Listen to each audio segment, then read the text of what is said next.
ലക്ഷങ്ങൾ മുടക്കി നവീകരിച്ച പൊതുജല സ്രോതസ് ഫ്ളാറ്റിലെ മാലിന്യം ഒഴുക്കുന്ന കേന്ദ്രമായി മാറുകയാണ്. ശ്രീകാര്യം മുട്ടപ്പുറത്ത് ജനം ഉപയോഗിച്ചു വന്നിരുന്ന കുളത്തിലേക്കാണ് സമീപത്തെ ഫ്ളാറ്റുകളിൽ നിന്നുള്ള മലിനജലം ഒഴുക്കിവിടുന്നത്. ഇതിന് ഞെട്ടിക്കുന്ന ദൃശ്യങ്ങൾ ഇപ്പോൾ റിപ്പോർട്ടിന് ലഭിച്ചിരിക്കുകയാണ്.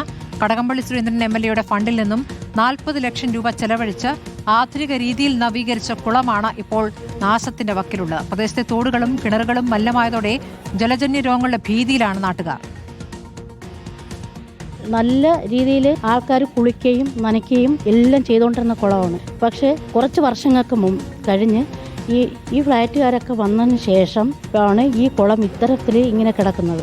അപ്പം ഇങ്ങനെ കിടന്നതിന് ശേഷം നമ്മൾ എത്രയോ പരാതികൾ നിരന്തരം എല്ലാവർക്കും കൊടുത്തിട്ടുണ്ട്. പക്ഷേ ഒരിടത്തു നിന്നും നമുക്ക് ഒരു സഹായവും കിട്ടിയിട്ടില്ല. വിസർജ്യ വസ്തുക്കൾ ഒഴുകി വന്ന് നാറ്റം സഹിക്കാൻ വയ്യാത്തതാണ്. ഇവിടെയുള്ള ആർക്കും ഇതിനകത്ത് കിടക്കാൻ വയ്യ. വാതിൽ പോലും ഞങ്ങൾ തുറക്കാറില്ല. ഇപ്പം വീട്ടിനകത്ത് നിന്ന് വെളിയിൽ ഇറങ്ങാറില്ല. മഴയായി കഴിഞ്ഞാൽ പിന്നെ പുറത്തേക്ക് ഇറങ്ങണ്ട. മഴ അല്ലെങ്കിൽ പോലും ഈ സ്മെല്ലാണ്. അപ്പോൾ മഴയാകുമ്പോൾ പിന്നെ പുറത്തേക്ക് ഇറങ്ങാൻ പറ്റുന്നില്ല. നമുക്ക് പുറത്തുനിന്ന് ഒരാളിനെ പോലും കൊണ്ടുവരാൻ പറ്റത്തില്ല. അവർ പറയുന്നത് ഈ കാര്യം തന്നെയാണ്. എന്തൊരു സ്മെല്ലാണ്, ഇങ്ങോട്ട് വരാനേ തോന്നുന്നില്ല എന്നൊക്കെയാണ് അവരും പറയുന്നത്. ഇത്തരത്തിൽ പൊതു കുളങ്ങൾ, പൊതു ജലസംഭരണികൾ ഇതൊക്കെ വൃത്തിഹീനമാക്കുകയും സാംക്രമിക രോഗങ്ങൾ പടരുന്ന തരത്തിലേക്ക് ഈ ആരാണോ ഇതിന് കാരണക്കാരായത് അവരിൽ നിന്ന് പിഴ ഈടാക്കി ഇത് വൃത്തിയായി നവീകരിക്കുന്നതിനുള്ള നിയമം തന്നെ പൊതുജനാരോഗ്യ നിയമത്തിലുണ്ട്. ആ നിയമം നടപ്പിലാക്കിയാൽ ഇത്തരം കുറ്റം ചെയ്യുന്നവർക്കെതിരെ കർശനമായ നടപടി സ്വീകരിക്കാൻ സാധിക്കും. അരുൺ സോളമൻ വിവരങ്ങളുമായി. അരുൺ, എന്തൊരു അക്രമമാണിത്. ഇപ്പോൾ ഈ ഫ്ളാറ്റുകളിൽ നിന്നുള്ള മലിനജലം മുഴുവൻ ഈ കുളത്തിലേക്ക് വന്നെത്തുന്നു. ആ കുളമാകെ ഇപ്പോൾ പായൽ മൂടി ആകെ വൃത്തികേടായിരിക്കുന്ന അവസ്ഥയിലുമാണ്. 40 ലക്ഷം രൂപ MLA ഫണ്ടിൽ നിന്ന് ഉപയോഗിച്ച് ഈ കുളം നവീകരിച്ചാണല്ലോ. അത് ഏത് വർഷമായിരുന്നു? എപ്പോൾ മുതലാണ് ഈ ഫ്ളാറ്റുകളിൽ നിന്നുള്ള മലിനജലം ഈ കുളത്തിലേക്ക് ഒഴുക്കാൻ തുടങ്ങിയതായിരുന്നു? സ്മൃതി, ഇതിന്നും ഇന്നലെയും തുടങ്ങിയ സംഭവമല്ല. ഇത് 10-20 വർഷത്തിലധികമായി ഈ പ്രശ്നം, ഈ പ്രതിസന്ധി മുട്ടമ്പുറം എന്ന് പറയുന്ന ഈ സ്ഥലത്തെ നിവാസികൾ അനുഭവിച്ചു വരികയാണ്. ഞാനിപ്പോഴുള്ളത് ഈ സ്ഥലത്താണ്. ഇവിടെ നമുക്ക് ദൃശ്യങ്ങൾ കണ്ടു കഴിഞ്ഞാൽ തന്നെ അറിയാം, വളരെ ഭീതി നിറഞ്ഞ, അല്ലെങ്കിൽ ഇവിടെ നിൽക്കുമ്പോൾ തന്നെ നമുക്ക് മാസ്ക് വയ്ക്കാതെ നിൽക്കാൻ പറ്റാത്തൊരു അവസ്ഥയാണ്. കാരണം എങ്ങനെയാണ് ഇവിടുത്തെ ജനങ്ങൾ ഇത്രയും നാൾ ഇവിടെ ജീവിച്ചു എന്നുള്ളത് മനസ്സിലാക്കാൻ സാധിക്കുന്നില്ല. കാരണം അത്രമാത്രം ദുർഗന്ധം വമിച്ചുകൊണ്ടിരിക്കുകയാണ്. നിലവിൽ 2 ഫ്ലാറ്റുകൾ തൊട്ടടുത്തുണ്ട്. നമുക്ക് കാട് മൂടിക്കിടക്കുന്നത് കൊണ്ട് ഇതിൻ്റെ പൈപ്പ് ലൈനുകൾ കാണാൻ കഴിയുന്നില്ലെങ്കിലും കൃത്യമായിട്ട് ഈ മാലിന്യം ഒഴുകി വരുന്നത് ഈ കുളവായിലുകൾക്കിടയിലൂടെ നമുക്ക് ദൃശ്യങ്ങളിൽ വ്യക്തമാണ്.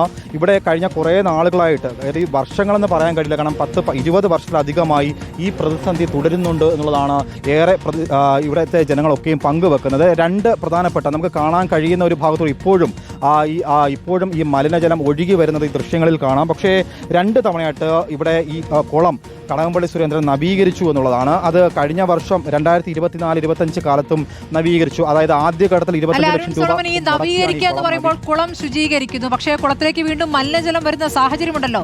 അത് പരിശോധിക്കപ്പെടാത്ത എന്താണ്? നാട്ടുകാർ ഉറപ്പായിട്ടും നേരത്തെയും പരാതിപ്പെടുന്നുണ്ടാകും. അതിന്മേലൊരു നടപടി ഉണ്ടാകാത്ത എന്താണ്? എങ്ങനെയാണ് ഈ ഫ്ളാറ്റിലെ മലിനജലം വരുന്ന കുഴലുകൾ ഈ കുളത്തിലേക്ക് എത്തുന്നത്?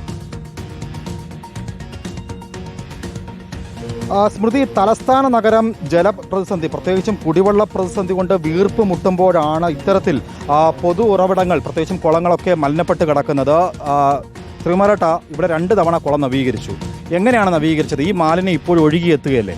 ഇത് ബഹുമാനപ്പെട്ട സ്ഥല MLA ഫണ്ടിൽ നിന്ന് 2 പ്രാവശ്യം 25 ലക്ഷം രൂപയും 15 ലക്ഷം രൂപയും 40 ലക്ഷം രൂപ പൊതു സമൂഹത്തിൻ്റെ നന്മയ്ക്ക് വേണ്ടി ചിലവഴിച്ചാണ്.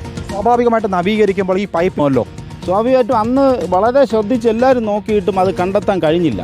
പക്ഷേ ആ പൈപ്പ് ലൈൻ കഴിഞ്ഞ് മറ്റൊരു അല്പം മാറി അവിടെ കരിങ്കല്ലും കോൺക്രീറ്റും കെട്ടി അത് സംരക്ഷിക്കാനുള്ള നടപടി കൂടി സ്വീകരിച്ചു. എന്നിട്ട് പോലും അതിൻ്റെ അടിയിൽ നിന്ന് അവർ എങ്ങനെയാണ് ഈ ആധുനിക ടെക്നോളജി ഉപയോഗിച്ചാണ് അവരിതിനകത്ത് ഈ മാലിന്യം അടിച്ച് കലർത്തി വിടുന്നത്. ഇവിടെ കഴിഞ്ഞ 20 വർഷമായി ഈ നാട്ടിലെ ജനങ്ങൾ ഈ കക്കൂസ് മാലിന്യം ശ്വസിച്ചുകൊണ്ടാണ് ജീവിക്കുന്നത്. ഇവർ ഇത്രയും വർഷം ജീവിച്ചു പോകുന്നത് എന്തുകൊണ്ടാണ് എന്ന് കണ്ടെത്തേണ്ടിയിരിക്കുന്നു. ഇത് ഈ ജലം പരിശോധനയ്ക്ക് ഹെൽത്തിൻ്റെ ആൾക്കാർ വന്ന് കൊടുത്തപ്പോൾ അതിഭയങ്കരമായ ഈ മാലിന്യം ഇതിനകത്ത് കലർത്തിയിട്ടുണ്ടെന്നാണ് മനസ്സിലാക്കുന്നത്. അപ്പോൾ കർശനമായ നടപടി നഗരസഭയുടെ ഭാഗത്തുനിന്നും ആരോഗ്യവകുപ്പിൻ്റെ ഭാഗത്തുനിന്നും ഉണ്ടാവേണ്ടതുണ്ട്. പ്രതി തൊട്ടടുത്ത് ചിത്രവിള ഉന്നതിയാണ്. ഏകദേശം 45-ലധികം വരുന്ന കുടുംബങ്ങൾ ഇവിടെ താമസിക്കുന്നുണ്ട്. അമ്മ, എത്ര നാളായി ഈ പ്രശ്നമുണ്ട്? വലിയ ദുർഗന്ധമാണോ ഉള്ളത്? പിന്നെ 10-20 കൊല്ലം കൊണ്ട് ഇത് വന്നതിന് ശേഷം എനിക്കേറ്റവും കൂടുതൽ ഇവിടെ ഞങ്ങൾ അങ്ങ് കാണാൻ വേണ്ടി പോയി. ഇത് നോക്കിയിട്ട് ഞങ്ങൾ കണ്ടില്ല. ഞങ്ങളെ കൂടെ ഒരു പയ്യൻ ഉണ്ടായിരുന്നു, MLA പയ്യൻ, പഞ്ചായത്ത് മെമ്പർ. ഞങ്ങളെല്ലാം കൂടെ ജാറുമായിട്ട് പോയി അവിടെ കൂട്ടയൊക്കെ നോക്കിയിട്ടൊന്നും കാണാനില്ല. ഇവിടെയൊക്കെ ഒന്നും ഇല്ല, അങ്ങനെയൊന്നും ഇല്ല എന്ന് ഞങ്ങളുടെ പറഞ്ഞു വിട്ടവർ. അല്ലെങ്കിൽ ഞങ്ങളൊക്കെ പോയിരുന്നു കൂടെ. ആ കൊതുക് അത്തരത്തിലുള്ള മറ്റ് സാംക്രമിക രോഗങ്ങളൊക്കെ നേരിട്ടുകൊണ്ടിരിക്കുന്ന ഒരു പ്രശ്നമാണ്. വലിയ ബുദ്ധിമുട്ടുണ്ടോ? ഭയങ്കര ബുദ്ധിമുട്ടാണ്. ഇപ്പോൾ വർഷങ്ങളായിട്ടുള്ള ബുദ്ധിമുട്ടാണ് നേരിടുന്നത്. SI പ്രോപ്പർട്ടി എന്ന് പറയുന്ന ഫ്ലാറ്റ് ഇപ്പോൾ വന്നിരിക്കുന്നത്. അപ്പോൾ അതിന് മുന്നേ ഇത്ര പ്രശ്നങ്ങളൊന്നും ഇല്ലായിരുന്നു. ഏകദേശം ഒരു 20 വർഷത്തോളമായിട്ട് ഇപ്പം പ്രശ്നം നേരിടുന്നു തുടങ്ങി. നിങ്ങളൊക്കെ ഒരു കാലത്ത് കുളിച്ചുകൊണ്ടിരുന്ന അല്ലെങ്കിൽ കുടിവെള്ളമൊക്കെ ഉപയോഗിച്ചുകൊണ്ടിരുന്ന ഒരു കുളം. കടകംപള്ളി സുരേന്ദ്രന്റെ പ്രതികരണം എടുക്കേണ്ടതുണ്ട്. ഈ പ്രതികരണങ്ങളെല്ലാം തന്നെ 20 വർഷമായി ഇവർ അനുഭവിക്കുന്നു എന്ന് പറയുന്നതാണ്. ഏതായാലും ഈ മലിനജലം വരുന്ന പൈപ്പ് കണ്ടെത്തട്ടെ. അത് ഇത്ര ദുരൂഹമായി രഹസ്യമായിട്ടൊന്നും ഇങ്ങോട്ടേക്ക് എത്തില്ലല്ലോ. ആ പൈപ്പ് കണ്ടെത്തുകയും അതിന്മേൽ തീരുമാനമെടുക്കുകയാണ് വേണ്ടത്. കഴിഞ്ഞ കുറേ വർഷങ്ങളായി അവർ അനുഭവിക്കുന്ന ദുരിതമാണ് പ്രദേശവാസികൾ പറയുന്നത്. അരുൺ സോളമനാണ് വിവരങ്ങൾ നൽകിയത്.